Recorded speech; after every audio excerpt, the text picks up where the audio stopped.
O frio que sarou, a fé de Daniel na congregação cristã no Brasil. Daniel sentia os dedos das mãos e dos pés formigarem, como se agulhas finas os atravessassem sem piedade. O médico havia sido claro: neuropatia periférica avançada. Os nervos estão danificados, e com o tempo, a sensibilidade pode desaparecer completamente. Não há cura, apenas controle. As palavras ecoavam em sua mente como uma sentença.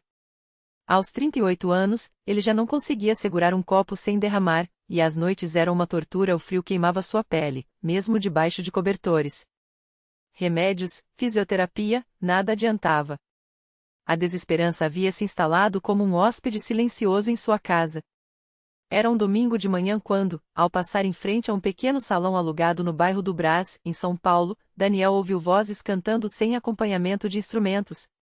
Parou, intrigado. A porta estava aberta, e dentro, fileiras de homens de ternos simples e gravata, mulheres com vestidos modestos e cabelos presos, todos em pé, entoando um hino que falava de luz na escuridão. Não havia altares chamativos, nem telões, nem palmas, apenas vozes unidas, sinceras. Um homem mais velho, de cabelo branco e postura serena, dirigia a reunião com uma Bíblia na mão. Era o ancião da congregação cristã no Brasil. Daniel não era de frequentar igrejas. Criado em um lar sem religião, sua única oração tinha sido um "Deus, se existes, me ajuda", murmurando no escuro do quarto, enquanto as dores o mantinham acordado. Mas naquele dia, algo puxou para dentro. Sentou-se no último banco, tentando passar despercebido. Os irmãos o cumprimentaram com um aperto de mão firme e um sorriso genuíno, nenhum olhar de julgar, nenhuma pergunta invasiva. Apenas: "Seja bem-vindo, irmão. Fique à vontade." O culto seguiu em uma simplicidade que o comoveu. Não havia sermões longos nem promessas de prosperidade. O ancião leu passagens da Bíblia e falou sobre a fé como um grão de mostarda pequena, mas capaz de mover montanhas. Depois, vieram os testemunhos. Um irmão contou como havia sido curado de uma úlcera depois de orações, uma irmã agradeceu por ter encontrado trabalho quando tudo parecia perdido. Todos falavam de pé, com voz firme, sem dramatizar. "A glória é de Deus", repetiam. Quando o ancião pediu por aqueles que precisavam de oração, Daniel sentiu o coração acelerar.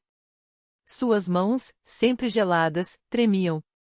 "Levanta-te", algo dentro dele sussurrou. E ele se levantou. Não sabia o que dizer, então apenas balbuciou: Eu tenho uma doença nos nervos. Os médicos disseram que não tem jeito. Peço oração." Não houve alvoroço, nem mãos estendidas sobre sua cabeça como via em outros lugares. O ancião simplesmente pediu aos irmãos que se ajoelhassem, e todos o fizeram. Então, começaram a orar. Era uma oração diferente. Não eram palavras decoradas, mas súplicas sinceras, como se cada irmão ali estivesse falando diretamente com Deus por ele. "Senhor, toca neste teu servo. Dá-lhe alívio. Fortalece sua fé." Daniel sentiu lágrimas escorrerem.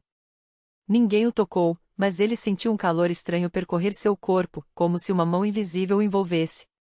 Quando terminou, o ancião lhe disse: "Irmão, volte na próxima reunião. Deus ouve." Ele voltou. E continuou voltando.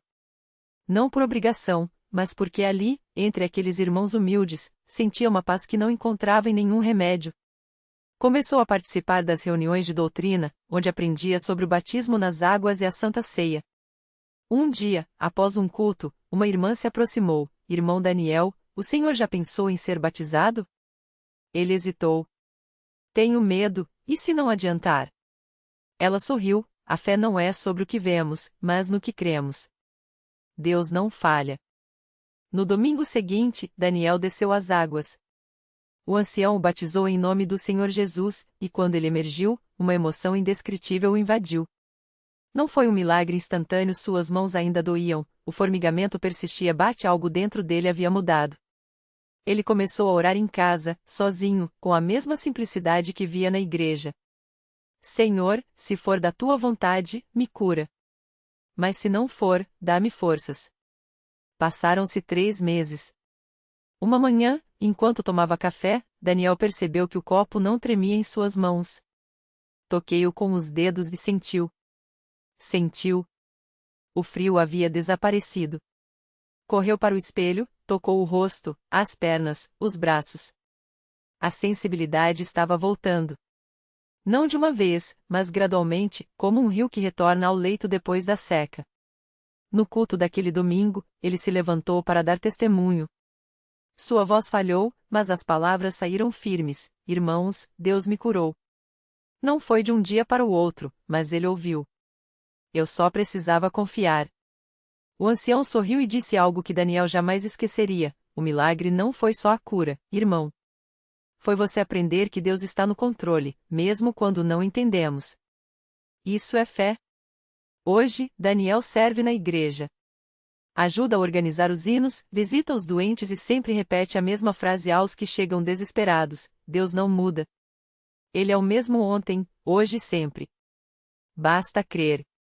E quando perguntam como ele sabe, ele mostra as mãos cálidas, firmes e sorri.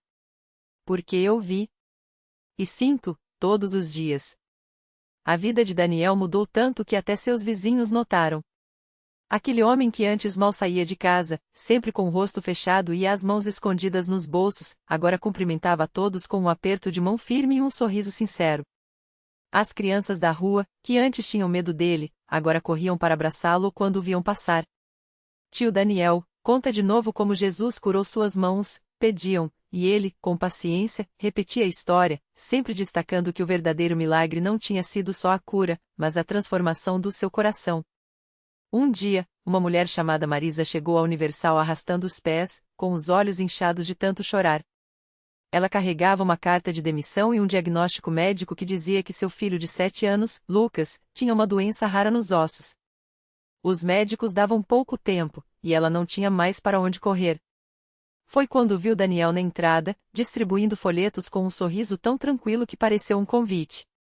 Você acredita que Deus pode mudar isso? Ela perguntou, mostrando o papel amassado. Daniel olhou para ela com uma calma que só quem já tinha passado pelo vale da sombra da morte podia ter. Não só pode, irmã. Ele quer. Mas você precisa entregar isso nas mãos dele de verdade. Não só as palavras, não só o choro, o seu medo também. Marisa chorou ali mesmo, no meio da calçada.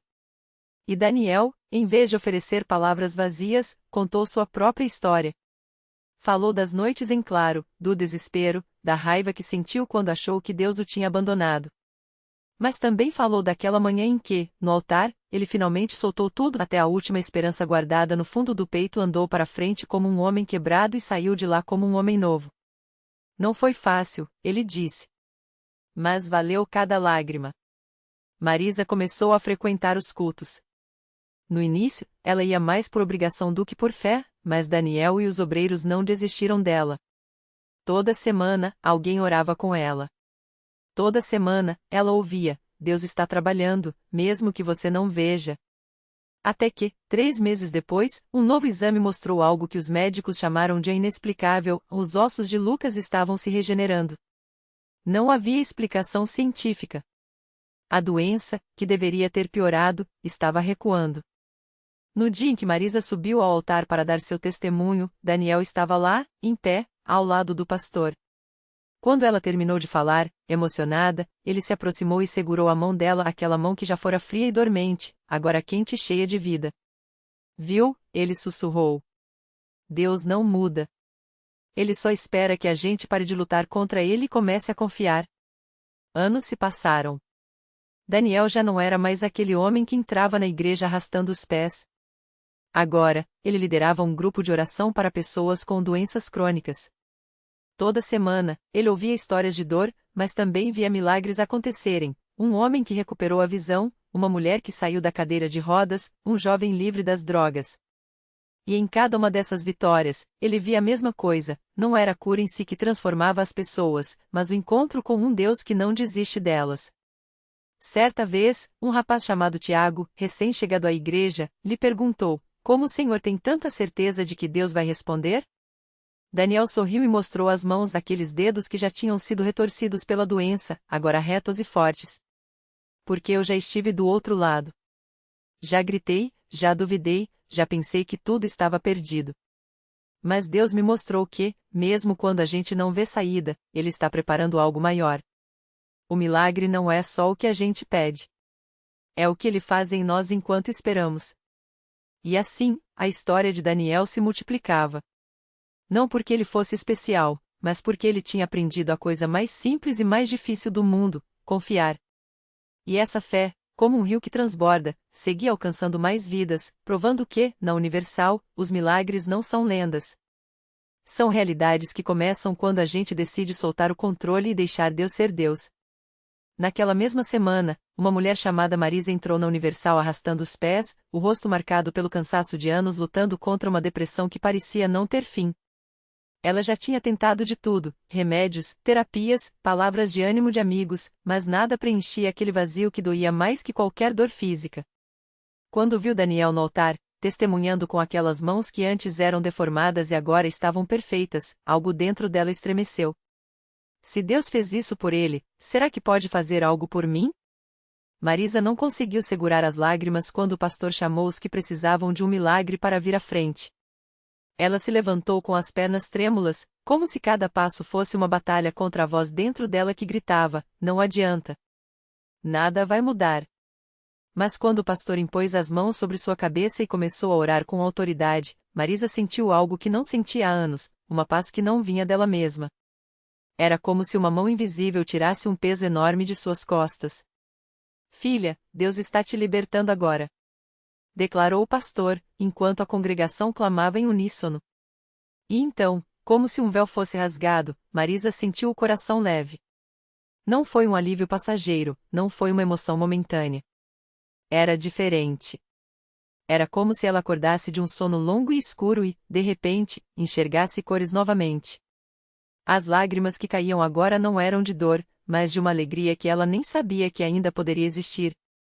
Nos dias que seguiram, Marisa voltou à igreja não mais como uma pessoa quebrada, mas como alguém que tinha encontrado um propósito. Ela começou a servir no departamento de acolhimento, abraçando pessoas que chegavam com o mesmo desespero que um dia foi seu.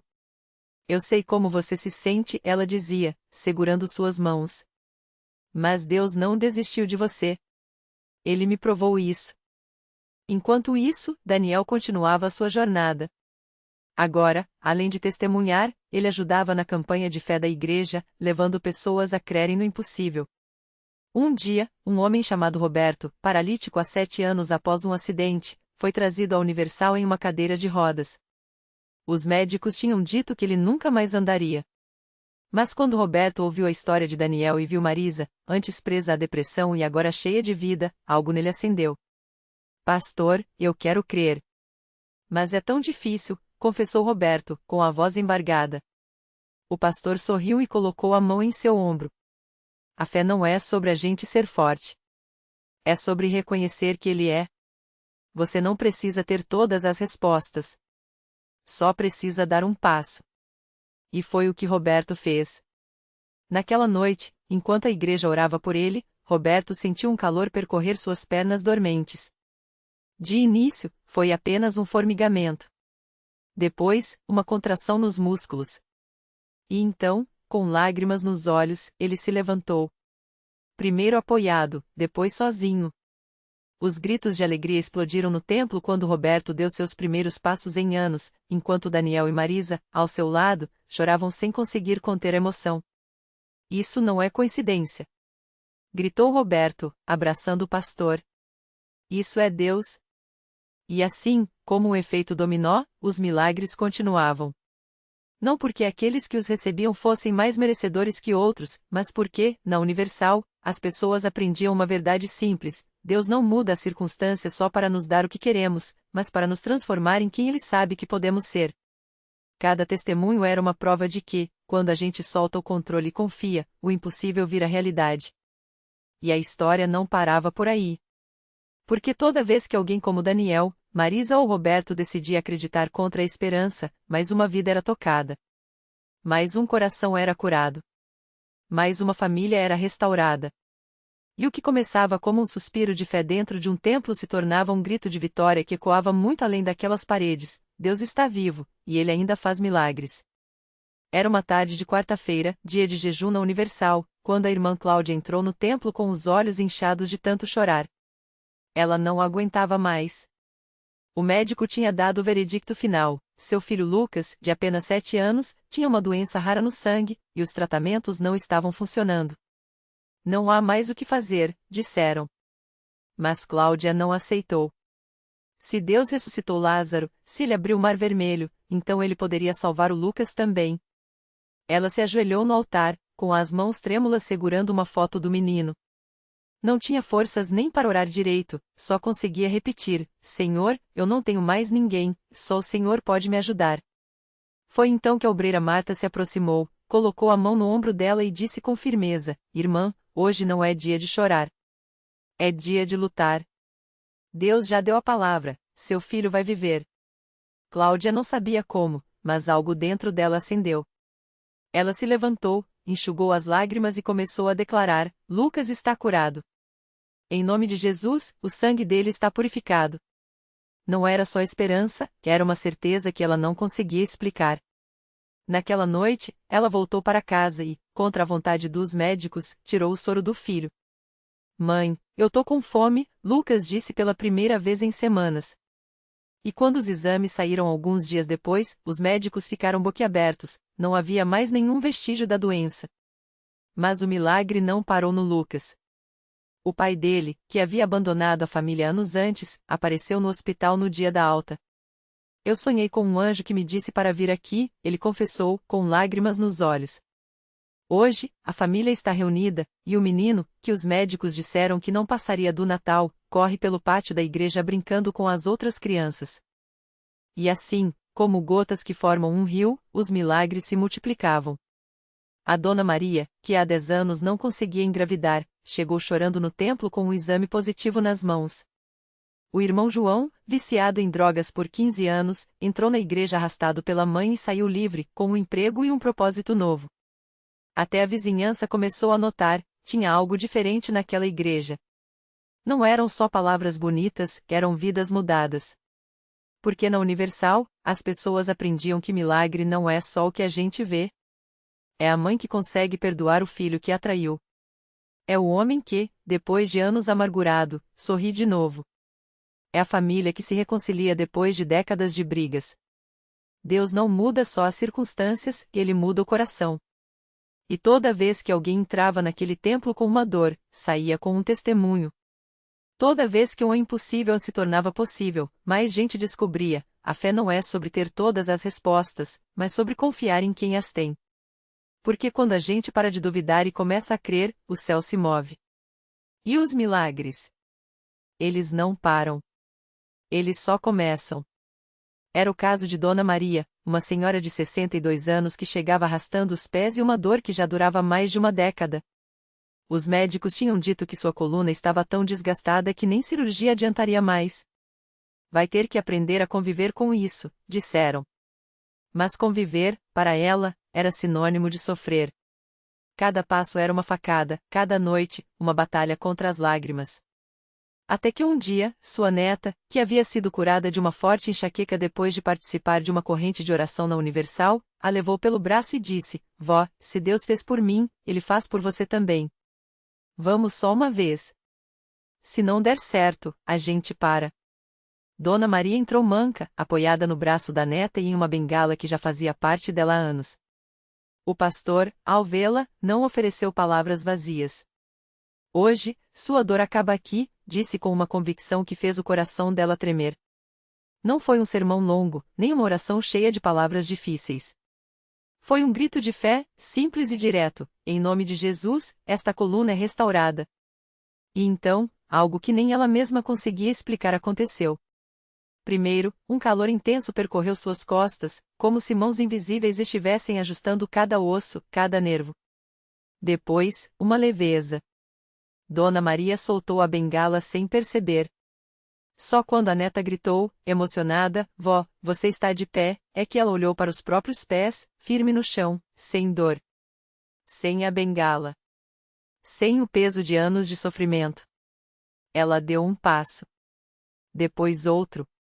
E então, começou a correr, não como uma velha, mas como uma criança que redescobria a liberdade.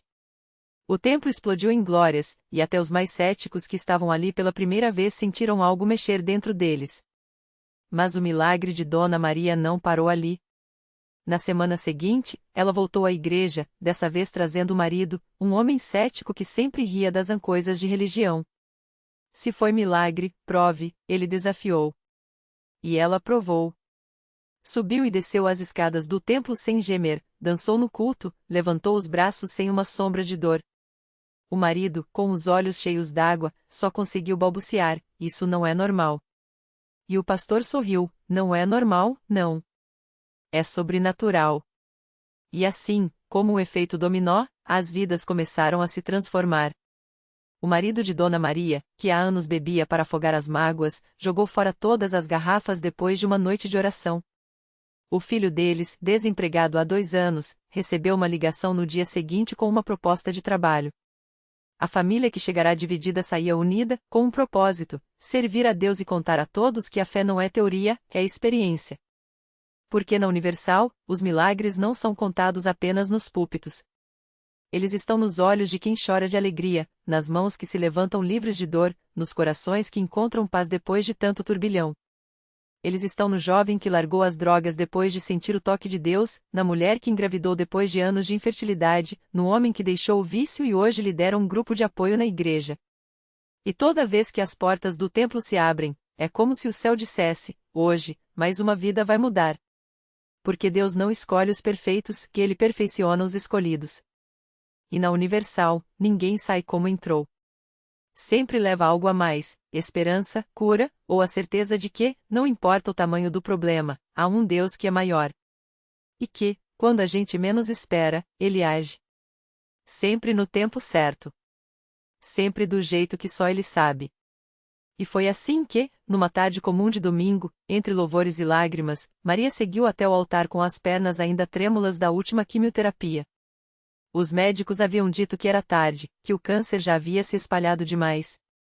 Mas ela subiu aqueles degraus com uma fé que nem a dor conseguia apagar.